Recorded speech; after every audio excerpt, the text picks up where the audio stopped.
পুরনো জিনিসপত্র আপনারা ফেলে না দিয়ে সেই কাপড়গুলো দিয়ে বা গেঞ্জিগুলো দিয়ে আমরা কাজে লাগাতে পারি। দেখেন এই গেঞ্জিটাকে হচ্ছে সুন্দর করে শেপ কাটিং করে মাপ করে কেটে নেওয়া হলো।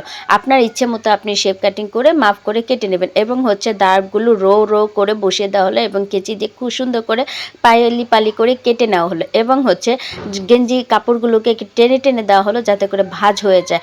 একের পর এক ফেলে দেওয়া যেই হচ্ছে কাপড়গুলো আছে সেগুলো একের পর এক ভাঁজ করে দেওয়া হলো এবং আরেকটা ভাঁজে বসিয়ে দেওয়া হলো। এখন একটার দিয়ে আরেকটার সাথে গিট দিয়ে দেওয়া হচ্ছে। প্রত্যেকটা এভাবে গিট দিয়ে দেওয়ার পরে দেখেন কত সুন্দর একটা কোশন কাপড় হয়ে গেছে। এখন দেখেন এই যে সোয়েটারটাকে আপনি কি করতে পারেন, সোয়েটারটাকে কাজে লাগাতে পারেন। সোয়েটারটা ফেলে দিচ্ছি, এই দেখেন কত সুন্দর একটা কোশন কাভার হয়ে গেছে, অনেক সুন্দর। এবং হচ্ছে জ্যাকেটটাকে আপনি ফেলে না দিয়ে তাও আপনি কাজে লাগাতে পারেন। দেখেন জ্যাকেটটাকে কেটে দিয়ে কি সুন্দর করে সেলাই করে নেওয়া হলো, ব্যাস হয়ে গেল সুন্দর একটা ব্যাগ। এখন প্যান্টটাকে হচ্ছে প্যান্টের পকেটগুলোকে কেটে দিয়ে জুতো মোজা বানিয়ে ফেলতে পারেন। মোজাকে কেটে দিয়ে আপনি সুন্দর করে হচ্ছে হাতের মাজনি বানিয়ে ফেলতে পারেন।